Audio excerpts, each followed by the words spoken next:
오신 여러분들 주님의 이름으로 축복합니다.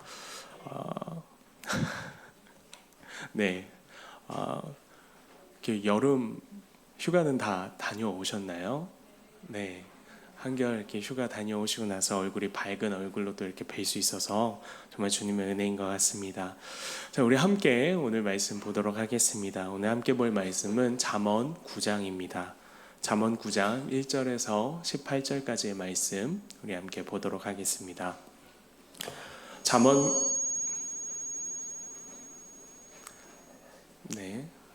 9장 1절에서 18절까지 말씀 함께 보도록 하겠습니다. 네, 우리 교독할 텐데요. 제가 먼저 읽도록 하겠습니다. 지혜가 그의 집을 짓고 7 기둥을 다듬고 짐승을 잡으며 포도주를 혼합하여 상을 갖추고 자기의 여종을 보내어 성중 높은 곳에서 불러 이르기를 어리석은 자는 이리로 돌이키라. 또 지혜 없는 자들에게 이르기를 너는 와서 내 식물을 먹으며 내 혼합한 포도주를 마시고 어리석음을 버리고 생명을 얻으라. 명철의 길을 행하라 하느니라. 거만한 자를 징계하는 자는 도리어 능욕을 받고 악인을 책망하는 자는 도리어 흠이 잡히느니라. 거만한 자를 책망하지 말라.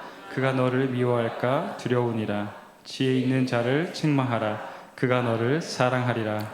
지혜 있는 자에게 교훈을 더하라. 그가 더욱 지혜로워질 것이요 의로운 사람을 가르치라. 그의 학식이 더하리라. 여호와를 경외하는 것이 지혜의 근본이요 거룩하신 자를 아는 것이 명철이니라. 나 지혜로 말미암아 내 날이 많아질 것이요 내 생명의 해가 내게 더하리라. 내가 만일 지혜로우면 그 지혜가 내게 유익할 것이나 내가 만일 거하면 너 홀로 해를 당하리라. 미련한 여인이 떠들며 어리석어서 아무것도 알지 못하고 자기 집 문에 앉으며 성은 높은 곳에 있는 자리에 앉아서 자기 길을 바로 가는 행위들을 불러 이르되 어리석은 자는 이리로 돌이키라.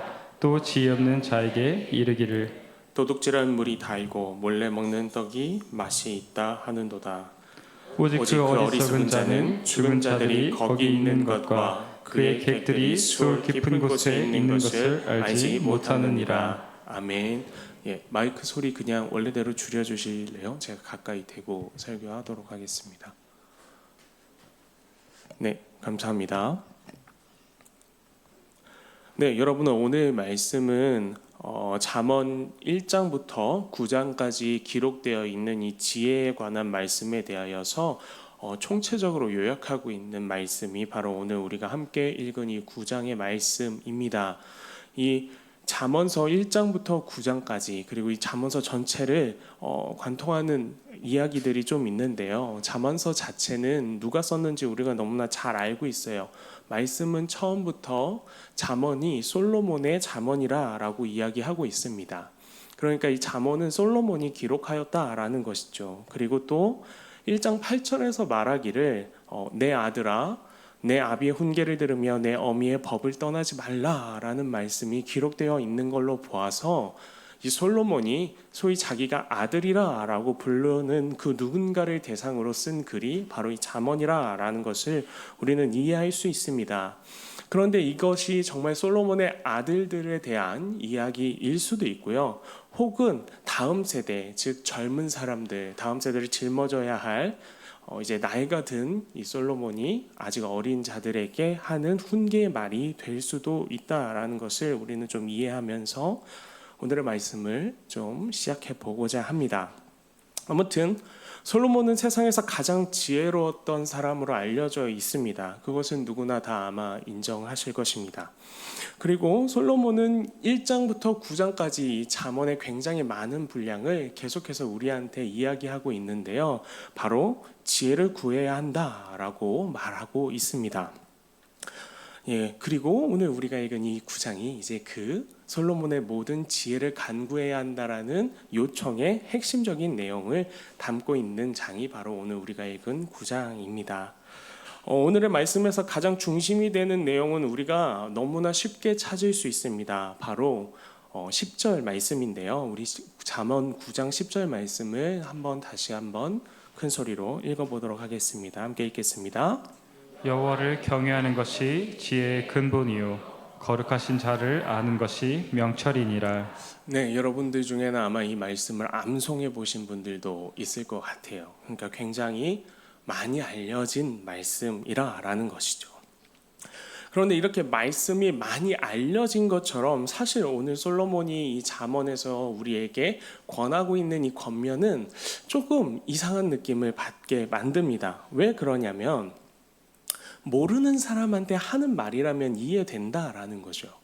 그러니까 내가 정말 지혜를 찾기 원하는데 그 지혜가 무엇인지 몰라서 헤매는 자들, 소위 우리의 입장에서 이야기한다라고 한다면 믿음이 없는 자들이라는 거죠.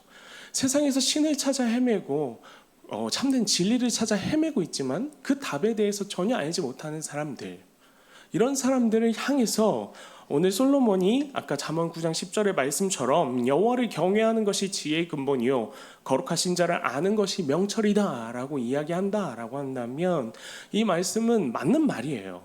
그러니까 솔로몬의 잠언, 솔직히 솔로몬의 지혜를 엿볼 수 있다라는 거죠. 그런데 여러분, 우리가 아까 앞서 봤다시피 이 말씀은 누구에게 기록된 것이라고요? 솔로몬의 아들 혹은 솔로몬이 다음 세대를 걱정하며 쓴 글이라는 거죠. 그렇다면 그 아들의 입장은 누구일까요? 여러분, 아들은 당연히 애굽인은 아니겠죠. 네, 헬라인도 아닐 겁니다. 당연히 그는 이스라엘 사람일 거예요. 그리고 혹시 다음 세대를 위하여 걱정하며 말을 남겼다라고 해도 솔로몬이 말하는 이 청자, 그러니까 솔로몬의 말을 듣기 원하는 청자, 이 대상은 결국 누구에 대해서, 하나님에 대해서 모를 수가 없는 사람들이라는 거예요. 모두 다 하나님을 믿는 사람들이에요. 모두 다 하나님을 아는 사람들이고요. 어렸을 때부터 철저히 하나님에 대해서 교육을 받아왔던 사람들이 바로 지금 오늘 솔로몬의 잠언의 청자가 되고 있다라는 것입니다. 그렇기 때문에 사실 솔로몬이 오늘 이야기하는 이 10절의 말씀은 뭔가 굉장한 지혜가 담긴 말이라기보다는 나이 많은 어르신의 핀잔과 잔소리와 같은 그와 같은 느낌으로 우리한테 많이 다가올 수도 있다라는 것이죠. 그럼에도 불구하고 솔로몬은 오늘 우리에게 지혜를 구해야 한다라고 이야기하고 있고, 그 지혜란 여호와를 경외하는 것이다라고 이야기하고 있는 것입니다. 우리가 너무나 잘 알고 있는 이 진리를 솔로몬은 왜 자꾸 강조하고 있는 것일까요? 그 이유는 우리가 생각보다 그 지혜를, 여호와를 경외하는 것을 제대로 해내고 있지 못하기 때문일 것입니다. 솔로몬은 오늘 말씀에서 두 여인에 대해서 이야기하고 있습니다. 우리가 왜 하나님을 찾아 하나님을 경외하는 것이 우리의 삶에 있어서 어려운지에 대하여서 솔로몬은 이 두 여인을 통하여서 오늘 우리에게 가르쳐주고 있습니다. 두 여인이 등장하는데 한 여인은요, 지혜로운 여인입니다.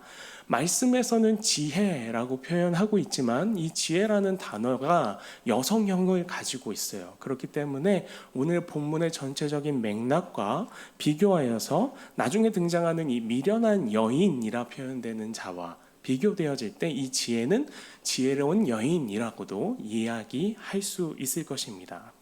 솔로몬은 이 두 여인에 대해서 이야기하고 있는데요. 먼저 이 지혜로운 여인에 대하여서 이야기해 보자면 지혜로운 여인의 특징은 다음과 같습니다. 잠언서 9장 1절에서 6절까지의 말씀인데요. 우리 빨간 줄에 유의하면서 하나하나 좀 읽어보도록 하겠습니다. 함께 읽겠습니다. 지혜가 그의 집을 짓고 7 기둥을 다듬고 짐승을 잡으며 포도주를 혼합하여 상을 갖추고 자기의 여종을 보내어 성중 높은 곳에서 불러 이르기를 어리석은 자는 이리로 돌이키라. 너는 와서 내 식물을 먹으며 내 혼합한 포도주를 마시고 어리석음을 버리고 생명을 얻으라. 명철의 길을 행하라 하느니라. 아멘. 네, 말씀은 지혜로운 여인의 여러 가지 특징들을 나열하고 있는데요. 먼저 이 여인은 스스로 집을 짓고 7 기둥을 다듬었다라고 말하고 있습니다. 또한 짐승을 직접 잡았고요. 포도주를 직접 혼합하여 만들고 상을 만들어 갖추었습니다. 이 지혜로운 여인이 우리에게 주고자 하는 모든 것, 그가 우리로 누리게 하고자 하는 집과 모든 음식들은 바로 그녀 자신에게 속한 것입니다. 그녀의 집도 그녀가 주는 음식도 모두 그녀가 직접 만든 것들이라는 거죠. 그녀가 다듬은 이 집과 7 기둥이라는 것은 그녀가 만든 이 모든 것들이 또한 온전하고 완벽한 것이라는 것을 우리에게 알게 합니다. 왜냐하면 이 7 기둥이라는 7이라는 숫자가 상징하는 것이 완벽함, 온전함을 또한 나타내기도 하기 때문입니다. 그녀가 직접 음식을 잡습니다. 고기를 잡고요. 포도주를 만들어냅니다. 한마디로 말하자면 그녀는 자신의 능력을 드러내어 보여주고 있는 것입니다. 고기를 만들고요. 포도주를 만들고요. 사람들을 대접할 상들을 만들 만큼의 능력이 있는 자라는 것을 말씀은 우리에게 가르쳐주고 있는 것이죠. 또한 말씀은 그녀가 사람들이 초대할 때에 자기의 여종을 보내어 이르기를이라고 말하고 있습니다. 그녀가 누군가에게 명령할 권한이 있다라는 것입니다. 그녀는 누군가를 명령하고 다스릴 만한 권세와 권한을 가진 자라는 것을 말씀은 또한 우리에게 가르쳐 주는 것이죠. 그리고 그녀가 주는 이 음식과 포도주에 대해서 말씀은 이야기하고 있습니다. 그것은 생명을 주며 명철의 길을 걷게 하는 힘과 능력이 담긴 것이라 라고 이야기하고 있습니다. 이쯤 되면 이 지혜가 무엇을 상징하는지 아마 여러분들은 다 아실 것이라 라고 생각합니다. 그리고 이 말씀과 반대하여 대비되는 한 여인이 등장합니다. 이 여인은 미련한 여인입니다. 미련한 여인은 후반절에 등장하는데요. 잠언서 9장 13절에서 17절 말씀입니다. 우리 함께 또 빨간 줄에 유의하면서 한번 읽어보도록 하겠습니다. 함께 읽겠습니다. 미련한 여인이 떠들며 어리석어서 아무것도 알지 못하고 자기 집 문에 앉으며 성읍 높은 곳에 있는 자리에 앉아서 자기 길을 바로 가는 행인들을 불러 이르되 어리석은 자는 이리로 돌이키라. 또 지혜 없는 자에게 이르기를 도둑질한 물이 달고 몰래 먹는 떡이 맛있다 하는도다. 아멘. 이 여인도 성읍 높은 곳에서 혹은 자기 집에서 사람들을 불러서 자기에게 돌이키라라고 이야기한다고 말씀은 이야기하고 있습니다. 그런데 말씀은 이 여인이 지혜로운 여인처럼 아무런 능력이 없음을 분명하게 드러내고 있습니다. 그녀는 지금 사람들을 자신의 집으로 초청하고 있지만 그녀가 가지고 있는 것은 아무것도 없습니다. 말씀은 그녀에 대하여서 어리석고 아무것도 알지 못하는 자라고 이야기하고 있습니다. 말은 그럴듯하게 한다라는 거예요. 그러니까 아는 척한다라는 거죠. 그러나 실상 그녀의 집 안으로 들어서게 될 때 우리가 마주할 수 있는 것은 아무것도 없을 것이라는 것을 말씀은 우리에게 보여주고 있습니다. 또한 그녀는 자기 집 문 앞에 앉았다라고 이야기하고 있습니다. 그리고 높은 성 위에서 자기가 직접 부르짖고 있는 모습에 대해서 말씀은 이야기하고 있습니다. 그녀는 대단한 능력과 대단한 힘을 가진 것처럼 행동하지만 사실상 그 누구를 다스릴 능력도 없고요. 누군가를 부릴 권세도 없는 여자라는 것입니다. 즉 아무런 권위가 없는 자라는 것이죠. 그리고 그녀가 주는 것은 애초에 참되지 못한 것이라고 말씀은 분명히 우리에게 가르쳐 줍니다. 애초 그녀가 우리에게 주기 원하는 것은 자기 자신의 것이 아닙니다. 다른 이에게서 훔치고 빼앗은 것입니다. 그것이 훨씬 시원하고 달고 맛있다라고 이야기하고 있습니다. 때문에 사실 그녀 자체로는 그녀에게는 아무런 능력이 아무런 권한과 권세가 없는 것이죠. 그럼에도 불구하고 그녀는 매우 유사하게 이 지혜로운 여인과 똑같은 행동을 취하고 있습니다. 이 두 여인 모두 오늘의 말씀 가운데서 누군가를 초청하고 있습니다. 그 초청한 자들에 대해서 말씀은 어리석은 자라고 이야기하고 있습니다.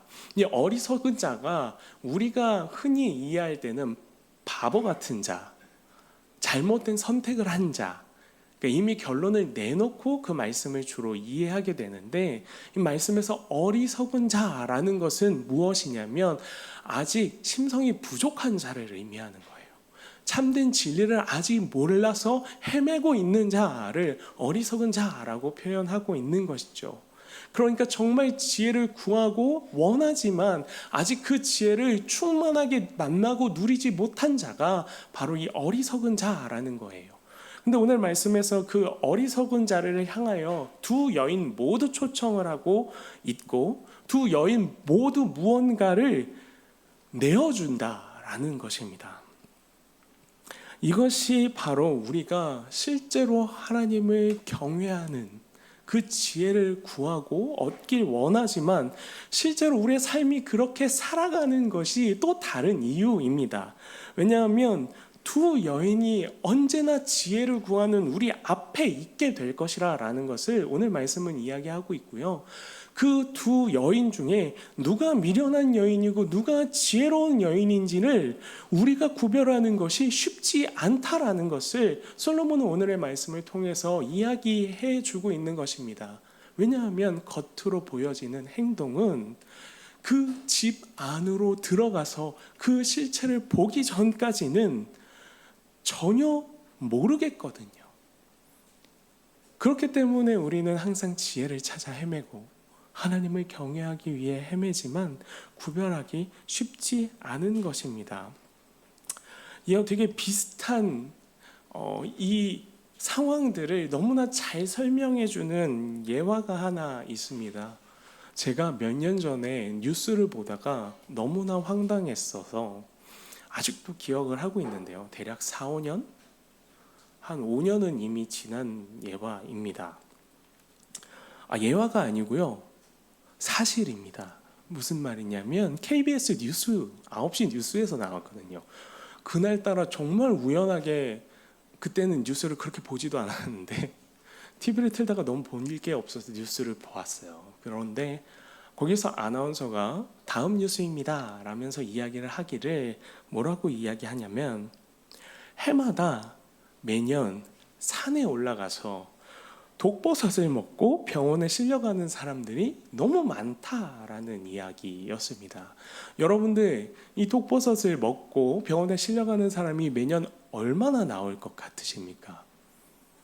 뭐 한 3, 40명 될 것 같을까요? 한 100명 될 것 같으십니까?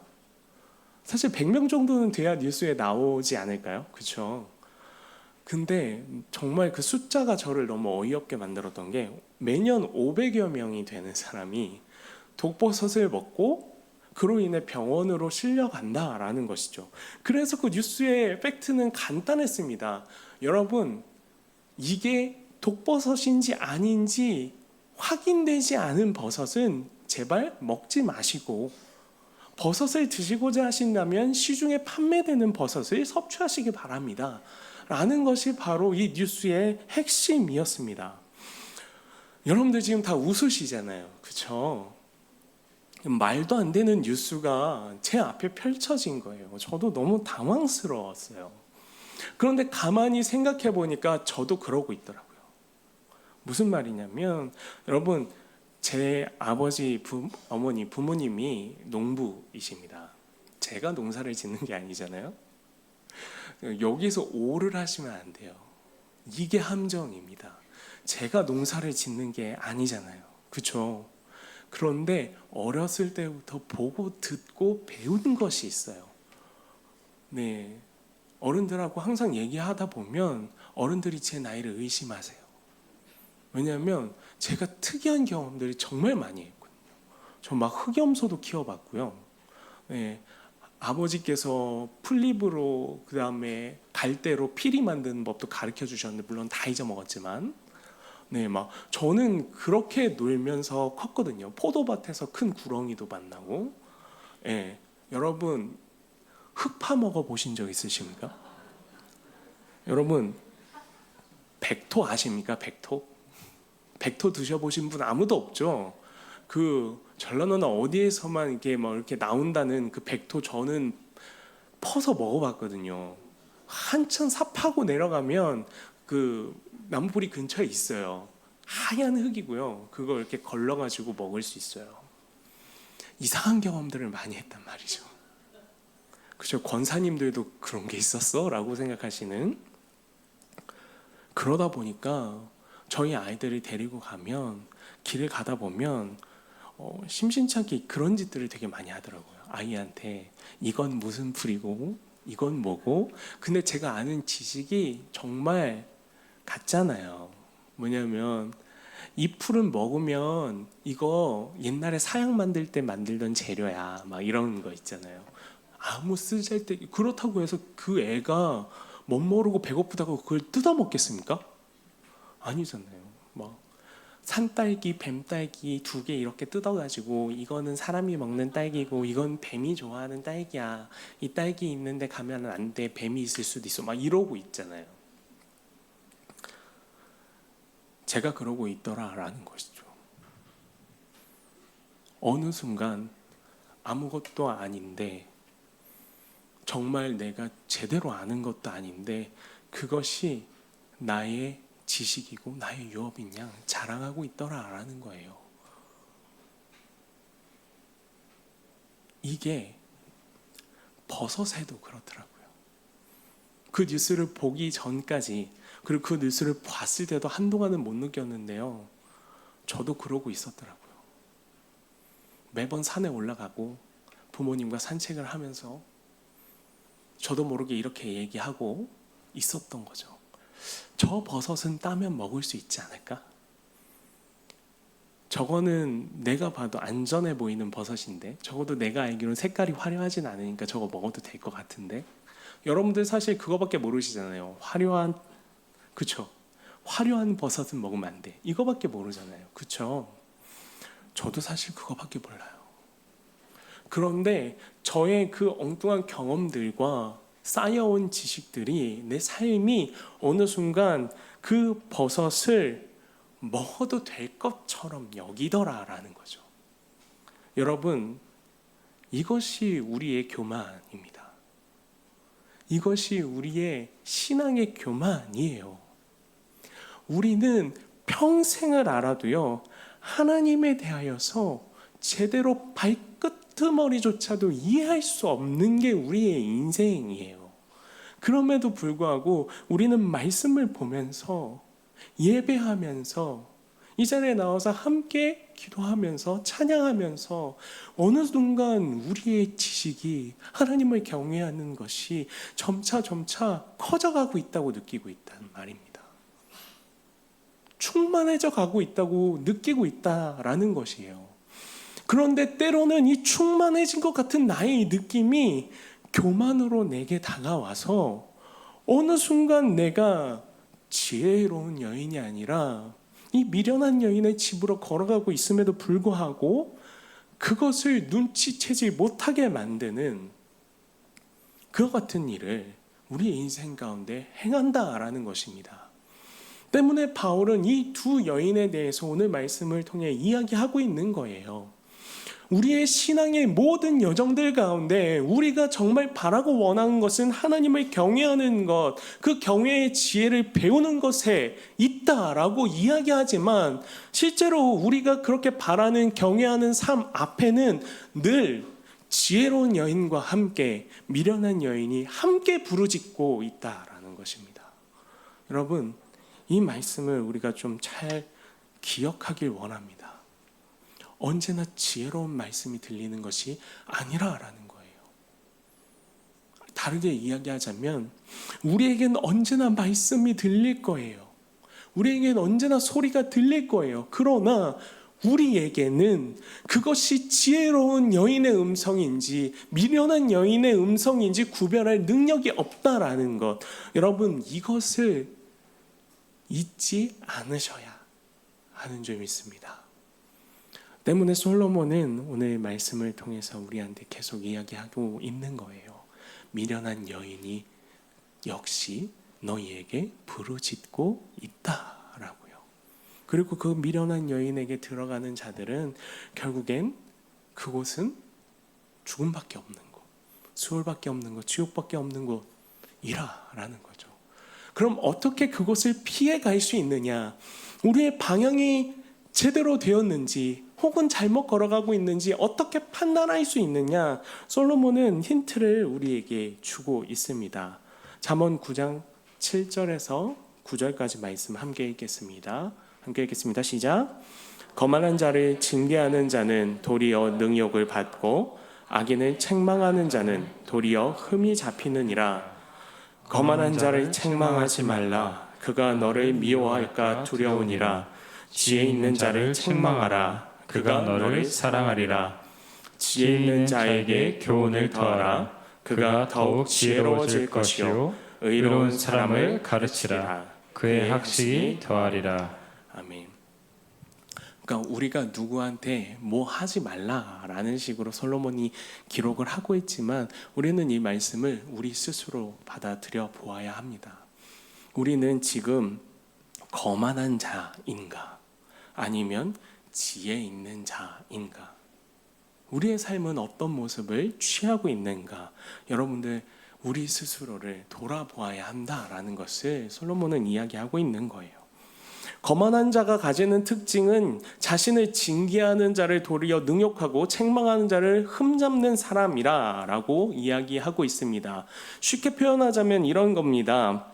미련한 자들, 이 거만한 자들은요, 다른 사람들의 이야기를 듣는 것을 굉장히 싫어한다라는 거예요. 그리고 다른 사람들의 이야기를 들을 때 그것으로 인해서 더 그들을 미워하는 감정이 생긴다라는 것이죠. 또한 지혜 있는 자는 반대로 그 책망하는 사람을 사랑하고 책망을 더 받아들여서 더욱 지혜롭고 학식 있는 자가 되어진다라고 이야기하고 있습니다. 그런데 여기에서 타인에게 말을 들을 때 그 말이 무슨 말이냐고요. 인간의 지식으로 전해지는 말이 아니라라는 거예요. 지금 계속 무엇에 대해서 이야기하고 있습니까? 지혜에 대해서 이야기하고 있지 않습니까? 그러니까 지금 이 사람들에게 들려지는 말은 인간의 가짜는 조언이 아니라 죄송합니다. 굉장히 센 표현을 쓴 것 같은데 인간의 어줍잖은 조언이 아니라 하나님의 말씀이 들렸을 때라는 거예요. 하나님의 말씀이 사람을 통하여서 그 사람에게 들릴 때 그 말씀으로 인하여서 혹시 내가 화가 나거나 혹은 부끄러워서 변명거리를 찾거나 혹은 그 말씀을 전하는 사람이 네가 뭘 알아? 라는 마음이 들어서 미워진다거나 우리의 마음속에 이런 반응들이 생겨나고 있다라고 한다면 여러분 그것은 솔로몬이 말하기를 너희는 지금 미련한 여인의 집으로 가고 있는 중이구나 라는 거예요. 그러나 지혜 있는 자, 지혜의 집으로 걸어가는 자들은 어떠한 자입니다. 그 말씀을 내 말씀으로 듣는 거예요. 그 말씀을 내 인생에 적용하는 거예요. 그 말씀으로 나를 치는 거예요. 나를 책망함으로 인하여서 내가 그 책망을 받음으로 인하여서 기뻐하는 거예요. 그리고 그 기뻐함에서 새로운 힘을 얻어내고 새로운 하나님의 은혜를 발견하고 더욱 학식이 하나님을 알아가는 그 지혜가 늘어나는 것. 그것을 오늘 말씀은 우리에게 가르쳐 주고 있는 것입니다.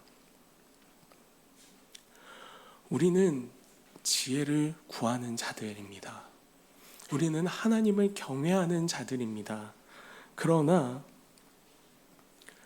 정말 그 하나님을 경외하는 지혜를 얻기 원하신다면 여러분 그저 하나님의 이름을 아는 것, 내가 그리스도인이라 라는 것, 내가 계속해서 교회 다니며 예배하며 교회 틀 안에 있음, 이것으로 그쳐서는 안 되는 줄 믿습니다.